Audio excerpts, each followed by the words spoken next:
आप सभी का बहुत बहुत स्वागत है मास्टर क्लास यूट्यूब चैनल में। अगर आप भारत के किसी भी प्रतियोगी परीक्षा की तैयारी कर रहे हैं जिसमें सामान्य अध्ययन से संबंधित प्रश्न पूछे जाते हैं तो आप सबसे पहले हमारे चैनल को ज़रूर सब्सक्राइब करें और सामान्य अध्ययन से संबंधित बेस्ट वीडियोस हमारे चैनल से प्राप्त करें। आज के इस वीडियो में हम भारतीय संविधान का विषय देखेंगे, जिसमें हमारा पहला टॉपिक होगा अनुसूचियाँ। अनुसूचियों से संबंधित टॉप 20 क्वेश्चन भारतीय संविधान के हम देखने वाले हैं। वीडियो शुरू करने से पहले अगर आपको वीडियो पसंद आए तो लाइक करें, शेयर करें और हमारे चैनल को ज़रूर सब्सक्राइब करें। चलिए शुरू करते हैं आज का ये वीडियो। आज का पहला प्रश्न है, मूल संविधान में कितनी अनुसूचियाँ थीं? आपको बताना है कि भारत के जब मूल संविधान लिखा गया सन 1950 में तो उसमें कितनी अनुसूचियाँ थी। आपका पहला ऑप्शन है option number 1 4, option number 2 8, option number 3 10, option number 4 12। इसके लिए सही उत्तर हो जाएगा ऑप्शन नंबर 2 8। भारतीय संविधान में मूल संविधान में 1950 में 8 अनुसूचियाँ थी। 8 अनुसूचियाँ थी, जबकि वर्तमान में कुल मिला के 12 अनुसूचियाँ हैं। वर्तमान में कुल मिला के 12 अनुसूचियाँ हैं। इस पॉइंट को आप ज़रूर याद रखेंगे, कई बार ये प्रश्न पूछा जा चुका है परीक्षाओं में। मूल संविधान में अनुसूचियों की संख्या थी 8। अगला प्रश्न देखते हैं, वर्तमान में संविधान में कितनी अनुसूचियाँ हैं? जैसा कि हमने पिछले क्वेश्चन में बता दिया है कि वर्तमान में संविधान में कितनी अनुसूचियाँ हैं। आपका ऑप्शन नंबर पहला है 4, ऑप्शन नंबर दूसरा है 8, ऑप्शन नंबर तीसरा है 10, ऑप्शन नंबर चौथा है 12। इसका सही उत्तर हो जाएगा ऑप्शन नंबर 4 12। वर्तमान में संविधान में 12 अनुसूचियाँ हैं और मूल संविधान में 8 अनुसूचियाँ थी, जबकि 9वीं अनुसूची को जोड़ा गया 1951 में, 10वीं अनुसूची को जोड़ा गया 1985 में, 11वीं अनुसूची को जोड़ा गया 1993 में और 12वीं अनुसूची को जोड़ा गया 1994 में। तो इस पॉइंट को ज़रूर याद रख लेंगे कि वर्तमान में भारतीय संविधान में कुल 12 अनुसूचियाँ हैं। इस पॉइंट को आप ज़रूर याद रख लेंगे। अगला क्वेश्चन देखते हैं। आपको बताना है, क्वेश्चन नंबर 3 में आपको बताना है कि प्रथम अनुसूची का विषय क्या है। आपको बताना है कि प्रथम अनुसूची का विषय क्या है। पहला ऑप्शन पद अधिकारियों के वेतन भत्ते, दूसरा शपथ ग्रहण, तीसरा संघ एवं राज्य क्षेत्र की जानकारी, चौथा भाषाएं। इस प्रश्न के लिए सही उत्तर हो जाएगा ऑप्शन नंबर तीसरा, संघ एवं राज्य क्षेत्र की जानकारी। संविधान की पहली अनुसूची में संघ और उसके राज्य क्षेत्रों की संपूर्ण जानकारी है। संघ अर्थात भारत और राज्य क्षेत्र अर्थात उसके जितने भी राज्य हैं उनकी समस्त जानकारी का अर्थ है उसके क्षेत्रफल, उनकी सीमाएं, उनके नाम, ये सब की जानकारी जो है प्रथम अनुसूची में दी जाती है। जब भी किसी नए राज्य का निर्माण होता है तो उसके लिए प्रथम अनुसूची में संशोधन करना पड़ता है, क्योंकि उसका नाम, क्षेत्र, सीमाएँ सबको शामिल करना होता है। तो इस क्वेश्चन के लिए सही आंसर हो जाएगा ऑप्शन नंबर 3, संघ एवं राज्य क्षेत्र की जानकारी। अगला प्रश्न देखते हैं। प्रश्न क्रमांक 4 है, दूसरी अनुसूची का विषय क्या है। आपको बताना है कि अनुसूची जो दूसरी है उसका विषय क्या है। पहला संघ एवं राज्य क्षेत्र, दूसरा पद अधिकारियों के वेतन भत्ते, तीसरा शपथ ग्रहण, चौथा भाषाएं। इसका सही उत्तर हो जाएगा आपका ऑप्शन नंबर 2, पद अधिकारियों के वेतन भत्ते। ऑप्शन नंबर 2, पद अधिकारियों के वेतन भत्ते। भारतीय संविधान की दूसरी अनुसूची में पदाधिकारियों के वेतन भत्ते दिए गए हैं। इसमें अलग अलग संवैधानिक पद पे जो लोग बैठे हुए हैं, मतलब जो लोग पद संभालते हैं, संवैधानिक पद संभालते हैं, उनके वेतन भत्तों की संपूर्ण जानकारी दी गई है। तो इस पॉइंट को जरूर याद रखेंगे। दूसरी अनुसूची का विषय है पद अधिकारियों के वेतन भत्ते। अगला प्रश्न देखते हैं। प्रश्न क्रमांक 5 है, दूसरी अनुसूची में किसका वेतन निर्धारित नहीं है। ये बहुत ही अच्छा क्वेश्चन है, आपके एग्जाम में पूछा जा सकता है कि दूसरी अनुसूची में किसका वेतन निर्धारित नहीं है। दूसरी अनुसूची में बहुत सारे पद अधिकारियों के वेतन भत्ते निर्धारित है, लेकिन आपको बताना है कि इनमें से दिए इन ऑप्शंस में से कौन से पदाधिकारी की वेतन भत्ते निर्धारित नहीं है। ऑप्शन नंबर 1 है राष्ट्रपति, ऑप्शन नंबर 2 है राज्यपाल, ऑप्शन नंबर 3 है सर्वोच्च न्यायालय के न्यायाधीश, ऑप्शन नंबर 4 है भारत के महान्यायवादी। इसका सही उत्तर हो जाएगा ऑप्शन नंबर 4, भारत के महान्यायवादी। संविधान की दूसरी अनुसूची में राष्ट्रपति का भी वेतन तय है, राज्यपाल का भी वेतन तय है, सर्वोच्च न्यायालय के न्यायाधीशों का भी वेतन तय है, जबकि आपके भारत के महान्यायवादी का वेतन इसमें तय नहीं है। भारत के महान्यायवादी का वेतन तय करता है संसद। भारत के महान्यायवादी का वेतन तय करता है संसद। इस पॉइंट जरूर याद रखेंगे आप कि भारत के महान्यायवादी का वेतन निर्धारित नहीं है दूसरी अनुसूची में। ऑप्शन नंबर 4 इसका सही आंसर हो जाएगा। 6वां क्वेश्चन देखते हैं, तीसरी अनुसूची का विषय क्या है। आपको बताना है कि तीसरी अनुसूची का विषय क्या है। पहला भाषाएं, दूसरा पंचायती राज, तीसरा संसद, संघ एवं राज्य क्षेत्र, चौथा शपथ। आपका सही उत्तर हो जाएगा ऑप्शन नंबर 4 शपथ। तीसरी अनुसूची में विभिन्न पदाधिकारियों के पदाधिकारी ना बोल करके विभिन्न पदों के शपथ ग्रहण दिए गए हैं कि उनकी शपथ किस प्रकार से होगी। ठीक है, तो आपको इस पॉइंट को जरूर याद रखना है कि तीसरी अनुसूची का विषय है शपथ ग्रहण या फिर सिर्फ बोल सकते हैं शपथ। Option number 4। अगला प्रश्न देखते हैं, तीसरी अनुसूची में किसका शपथ शामिल नहीं है। यह भी इंपॉर्टेंट क्वेश्चन हो सकता है आपके एग्जाम के लिए। तीसरी अनुसूची में किसका शपथ शामिल नहीं है। ऑप्शन नंबर 1 केंद्रीय मंत्रिमंडल, ऑप्शन नंबर 2 संसद सदस्य, ऑप्शन नंबर 3 विधानमंडल सदस्य, ऑप्शन नंबर 4 भारत के राष्ट्रपति। इसका सही उत्तर हो जाएगा ऑप्शन नंबर 4 भारत के राष्ट्रपति। उपरोक्त 3 जो दिए हुए हैं केंद्रीय मंत्रिमंडल, संसद सदस्य एवं विधानमंडल के सदस्य, इन सब का शपथ ग्रहण तय किया गया है तीसरी अनुसूची में, किंतु भारत के राष्ट्रपति का शपथ इसमें तय नहीं किया गया है। भारत के राष्ट्रपति का शपथ इसमें नहीं तय किया गया है, इसलिए इसका सही उत्तर हो जाएगा ऑप्शन क्रमांक 4 भारत के राष्ट्रपति। अगला प्रश्न देखते हैं, प्रश्न क्रमांक 6वीं अनुसूची में कितने राज्यों के जनजातीय क्षेत्रों को शामिल किया गया है। 8वीं अनुसूची में कितने राज्यों के जनजातीय क्षेत्रों को शामिल किया गया है। आपका पहला ऑप्शन है ऑप्शन नंबर 1 पहला 1, option number 2 2, option number 3 3, option number 4। इसका सही उत्तर हो जाएगा ऑप्शन नंबर 4।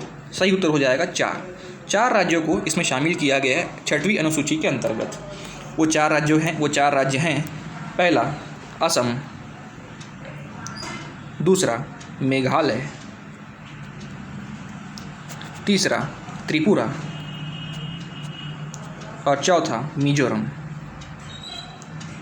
इनका नाम याद रखेंगे। इन 4 राज्यों को 6वीं अनुसूची के अंतर्गत इनके जनजातीय क्षेत्रों को शामिल किया गया है। इनके जनजातीय क्षेत्रों के प्रशासन को शामिल किया गया है 6वीं अनुसूची के अंतर्गत। तो इस प्रश्न का सही उत्तर हो जाएगा 4 राज्य, ऑप्शन नंबर 4।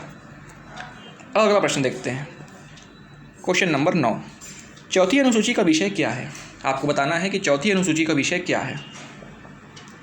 ऑप्शन नंबर 1 शपथ, ऑप्शन नंबर 2 पद अधिकारियों के वेतन भत्ते, ऑप्शन नंबर 3 राज्यसभा को आवंटित सीटें, ऑप्शन नंबर 4 संघ एवं राज्य क्षेत्र। इस प्रश्न के लिए सही उत्तर हो जाएगा ऑप्शन नंबर 3 राज्यसभा को आवंटित सीटें। राज्यसभा को कितनी आवंटित सीटें कौन से राज्य से होनी चाहिए, इस सब की जानकारी दी जाती है चौथी अनुसूची में भारतीय संविधान की। राज्यसभा में जनसंख्या के हिसाब से अलग अलग सीटें तय की गई है अलग अलग राज्यों के लिए, इसलिए चौथी अनुसूची में सबकी जानकारी मिलती है। राज्यसभा के आवंटित सीटों से संबंधित जानकारी आपको चौथी अनुसूची में मिलेगी, इसलिए इस प्रश्न के लिए सही उत्तर हो जाएगा चौथी अनुसूची का विषय है राज्यसभा को आवंटित सीटें। इसको जरूर याद रखेंगे। अगला प्रश्न देखते हैं, प्रश्न क्रमांक 10, 8वीं अनुसूची का क्या विषय है। ऑप्शन नंबर 1 भाषाएं, ऑप्शन नंबर 2 संघ एवं राज्य क्षेत्र, ऑप्शन नंबर 3 पंचायती राज, ऑप्शन नंबर 4 दल बदल कानून। आपका सही उत्तर हो जाएगा ऑप्शन नंबर 1 भाषाएं। 8वीं अनुसूची में आपको भाषाओं की जानकारी मिलती है। भारत में जिन जिन भाषाओं को चिन्हांकित किया गया है, अर्थात जिन जिन भाषाओं को अनुसूची में शामिल किया गया है, उन सब के नाम 8वीं अनुसूची में दिए जाते हैं। 8वीं अनुसूची का विषय है भाषाएं, जबकि संघ एवं राज्य क्षेत्र की जानकारी पहली अनुसूची में मिलती है, पंचायती राज की जानकारी मिलती है 11वीं अनुसूची में, जबकि दल बदल कानून की जानकारी मिलती है 10वीं अनुसूची में। तो इस पॉइंट को जरूर याद रखेंगे। इस प्रश्न के लिए सही उत्तर हो जाएगा ऑप्शन नंबर 1 भाषाएं। अगला प्रश्न देखते हैं, 8वीं अनुसूची में मूल संविधान में कितनी भाषाएं थी। आपको बताना है 1950 में जब संविधान बना था तो उसमें 8वीं अनुसूची में कितनी भाषाएं शामिल की गई थी। पहला option number 1 12, option number 2 13, option number 3 14, option number 4 15। इस प्रश्न के लिए सही उत्तर हो जाएगा ऑप्शन नंबर 3 14। मूल संविधान जब 1950 में मूल संविधान बनाया गया था तो इसमें कुल मिला के 14 भाषाएँ शामिल थी। 14 भाषाएँ शामिल थी। यह भाषाएँ क्रमशः है, मैं आपको नाम बता देता हूँ। पहली है मलयालम, दूसरी है तमिल, तीसरी है कन्नड़, चौथी है तेलुगु, 5वीं है मराठी, 6ठी है गुजराती, 7वीं है पंजाबी, 8वीं है कश्मीरी, 9वीं है संस्कृत, 10वीं है उर्दू, 11वीं है उड़िया, 12वीं है बांग्ला, 13वीं है असमिया और 14वीं है हिंदी। ऐसे कुल मिला के जो मैंने आपको अभी 14 भाषाओं के नाम बताए, कुल मिला के 14 भाषाएँ शामिल थी मूल संविधान में 1950 के। तो इस पॉइंट को याद रख लेंगे। इस प्रश्न के लिए सही उत्तर हो जाएगा ऑप्शन क्रमांक 3 14। अगला प्रश्न देखते हैं। प्रश्न क्रमांक 12, 8वीं अनुसूची में कौन सी भाषा शामिल नहीं है? आपको बताना है कि निम्न दी गए ऑप्शन में से 8वीं अनुसूची जो कि हमने बताया कि भाषाओं से संबंधित है, इसमें कौन सी भाषा शामिल नहीं है? Option number 1 Hindi, option number 2 Marathi, option number 3 अंग्रेजी, ऑप्शन नंबर 4 मलयालम। इस प्रश्न के लिए सही उत्तर हो जाएगा ऑप्शन नंबर 3 अंग्रेजी।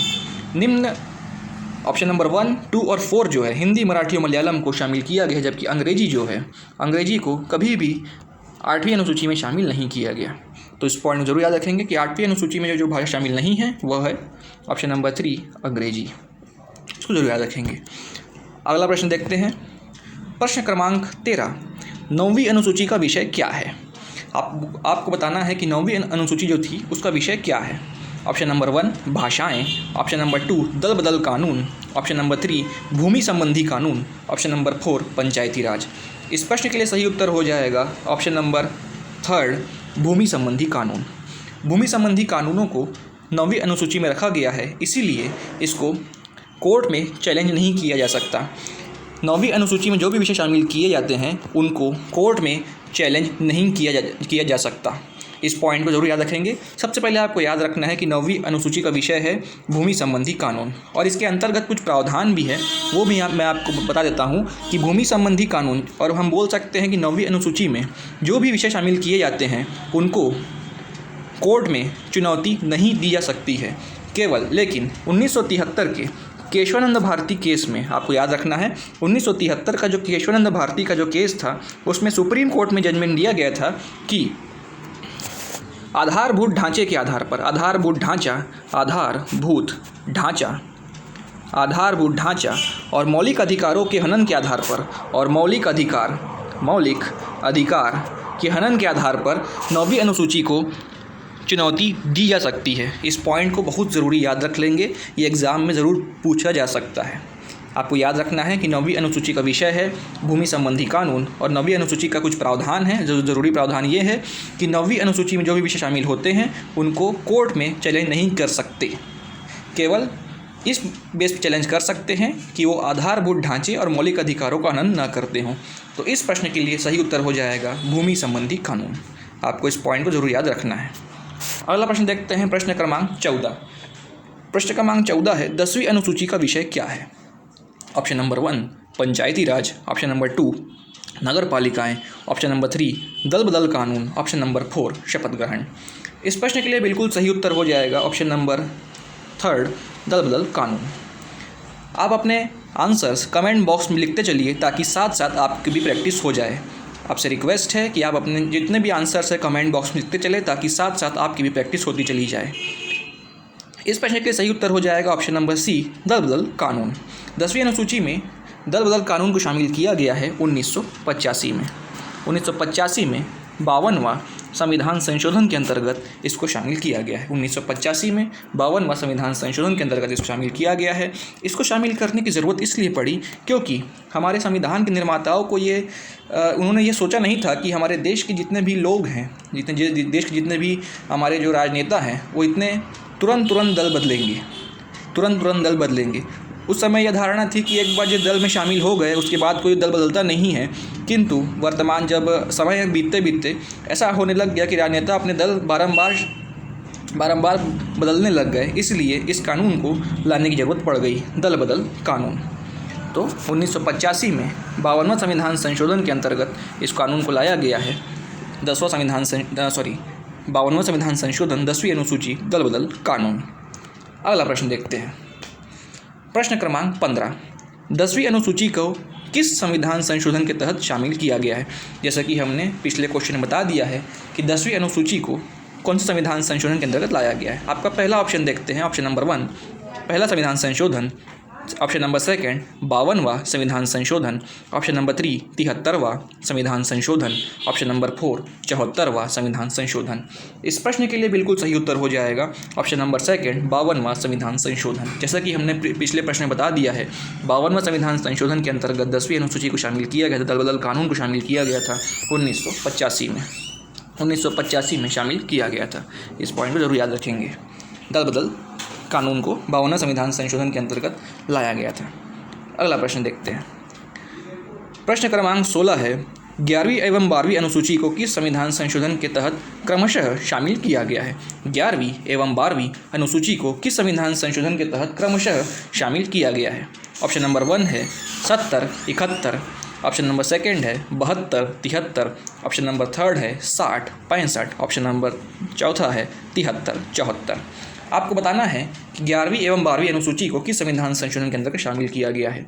इसका बिल्कुल सही उत्तर हो जाएगा ऑप्शन नंबर 4 73 एवं 74। 11वीं अनुसूची को शामिल किया गया 73वें संविधान संशोधन के अंतर्गत और 12वीं अनुसूची को शामिल किया गया 74वें संविधान संशोधन के अंतर्गत। आपको विषय मालूम होने चाहिए।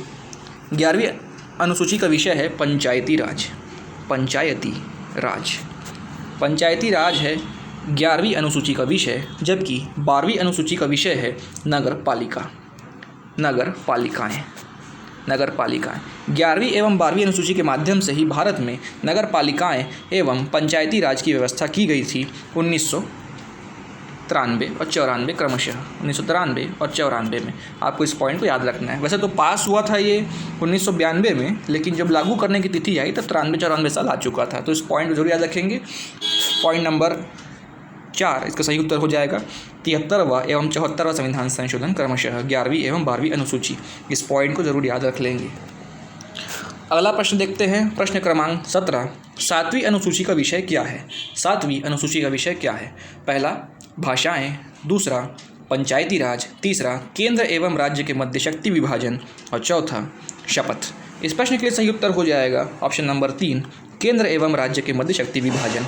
इस पॉइंट का मतलब होता है केंद्र एवं राज्य के मध्य शक्ति विभाजन। इसका मतलब होता है कि 7वीं अनुसूची में कुछ 3 भाग में सभी विषयों को बांट दिया गया है। इसका अर्थ होता है कि देश में जितने भी मुद्दे होते हैं इसको 3 भागों में बांट दिया गया है। पहला होती है आपकी संघ सूची, संघ सूची। दूसरी होती है राज्य सूची, राज्य सूची। तीसरी होती है समवर्ती सूची, समवर्ती सूची। संघ सूची का मतलब होता है कि ऐसे विषय जिन पर कानून बनाने का अधिकार सिर्फ और सिर्फ संघ मतलब संसद को होता है।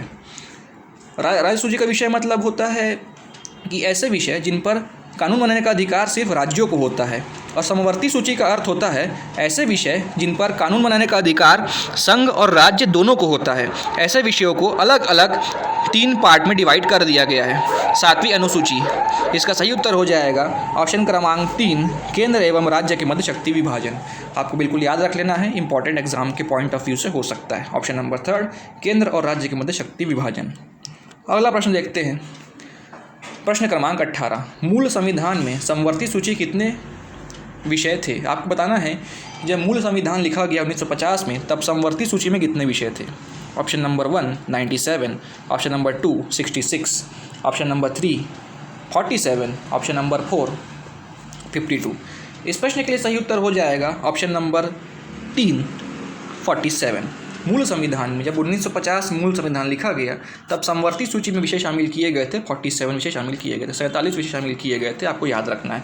वहीं संघ सूची में मूल संविधान में 97 विषय शामिल किए गए थे और राज्य सूची में मूल संविधान में 66 विषय शामिल किए गए थे। आपको इस पॉइंट को याद रखना है कि समवर्ती सूची में 47, संघ सूची में 97, राज्य सूची में 66 विषय शामिल किए गए थे। इस पॉइंट को आपको ज़रूर याद रखना है। तो इस प्रश्न का सही उत्तर हो जाएगा ऑप्शन क्रमांक 3 47। क्वेश्चन नंबर 19 है 11वीं अनुसूची में कितने विषय हैं? आपको वैसे हमने बता दिया है कि 11वीं अनुसूची में शामिल किया गया है पंचायती राज को, पंचायती राज को।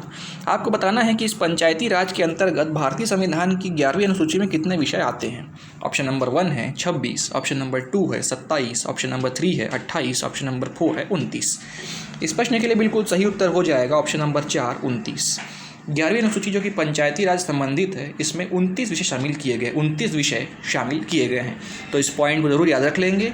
इसका उत्तर हो जाएगा 29 विषय 11वीं अनुसूची में। अगला प्रश्न देखते हैं। 12वीं, क्षमा करें, ये 12वीं होगा।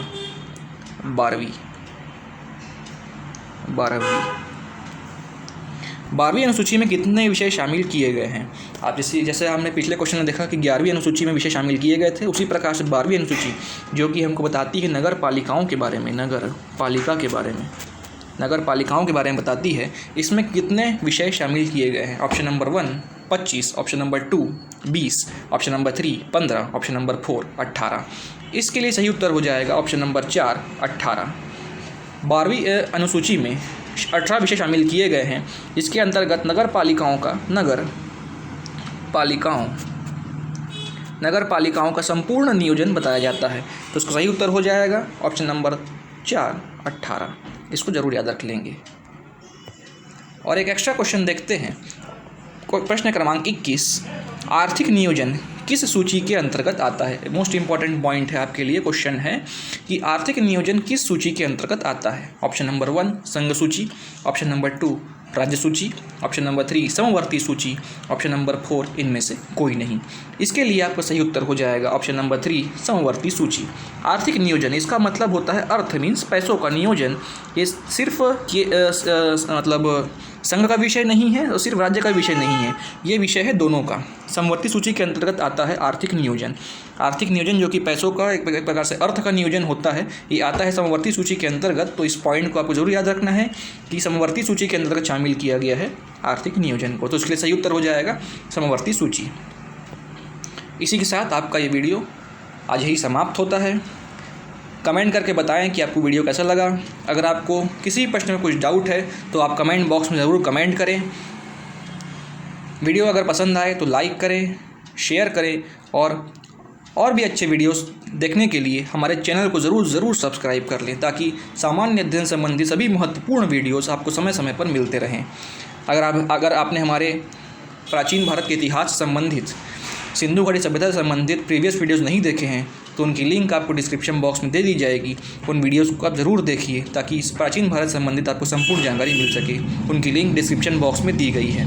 कमेंट ज़रूर करें, लाइक करें, शेयर करें, सब्सक्राइब करें। वीडियो को पूरा देखने के लिए बहुत बहुत धन्यवाद।